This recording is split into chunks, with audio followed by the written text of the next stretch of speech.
Selamat datang ke kelas BM. Cikgu Zuhaili ada di sini.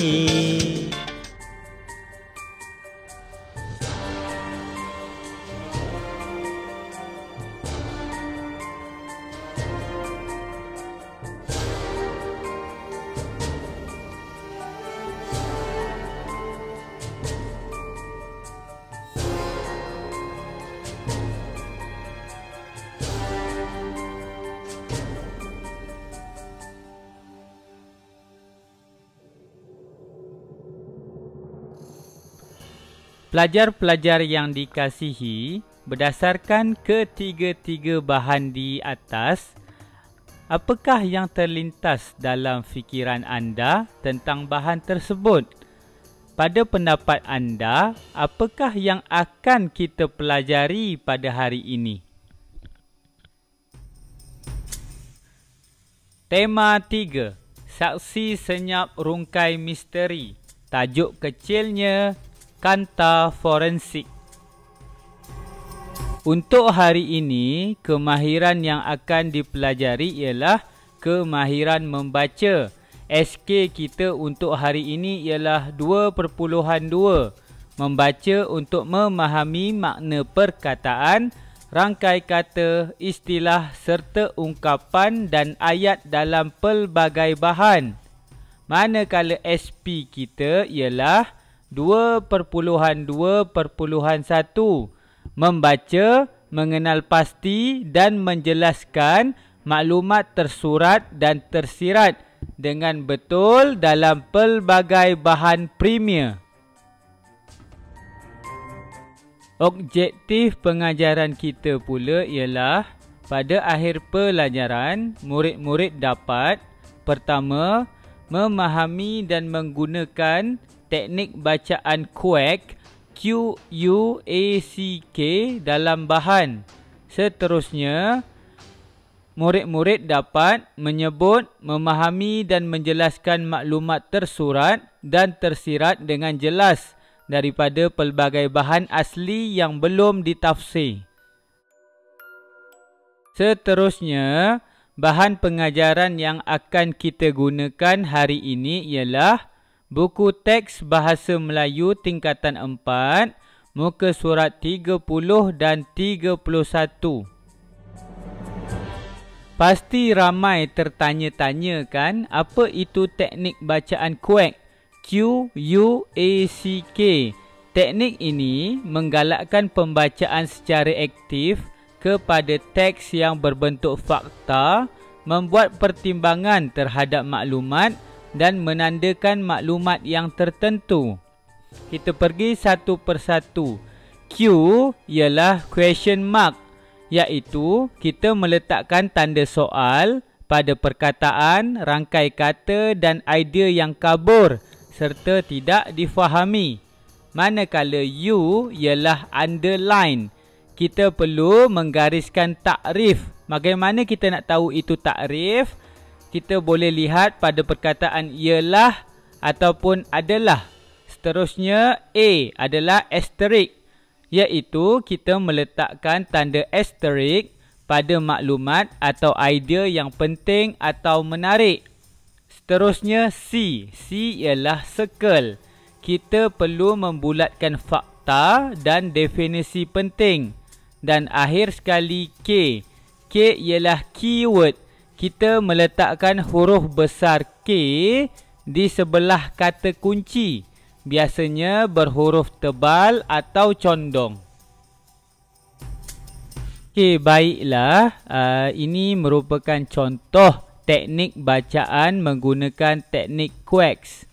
Kita boleh tengok adanya takrif yang digariskan, fakta-fakta penting, isi-isi penting yang dibulatkan, kata kunci diberikan tanda K, dan apabila adanya perkataan ataupun takrif yang tidak diketahui, kita perlulah menurunkan tanda soal dalam petikan tersebut. Setelah memahami teknik bacaan QUACK, anda diminta untuk melihat muka surat 30 dalam buku teks.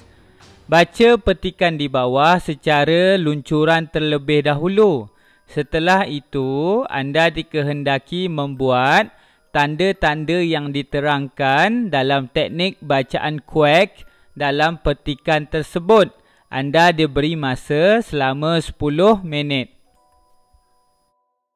Okey, seterusnya kita pergi kepada konsep maklumat tersurat dan maklumat tersirat. Tapi sebelum itu, cikgu nak tanya dahulu kepada para pelajar. Para pelajar tingkatan 4, apa itu maklumat tersurat? Apa pula maklumat tersirat? Dan apakah perbezaan maklumat tersurat dan maklumat tersirat? Anda semua tahu, cikgu pasti ada yang mengetahui apa itu maklumat tersurat, apa itu maklumat tersirat dan perbezaan kedua-duanya. Okey, seterusnya kita pergi kepada konsep maklumat tersurat dan maklumat tersirat. Maklumat tersurat ialah maklumat telah ditulis atau disuratkan, ada dalam petikan. Manakala maklumat tersirat ialah maklumat tidak terkandung atau tersembunyi. Maksudnya, maklumat tiada dalam petikan.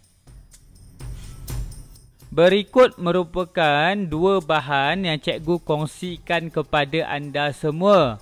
Bahan pertama berkaitan dengan laluan kerjaya pegawai forensik PDRM.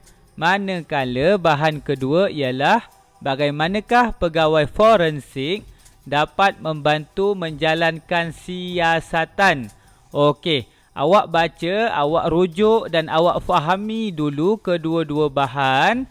Setelah itu, sila kenal pasti dan kelaskan maklumat dalam bahan kepada dua kategori, iaitu maklumat tersurat dan maklumat tersirat.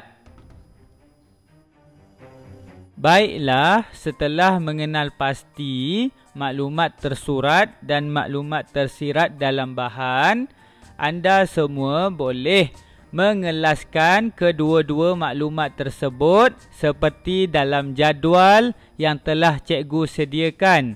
Anda boleh masukkan maklumat tersurat dan maklumat tersirat.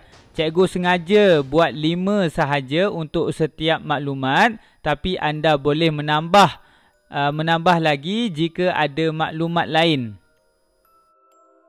Dan akhir sekali, untuk latihan tambahan, anda diminta untuk menghasilkan poster digital yang bertajuk Manfaat Bidang Forensik kepada Negara.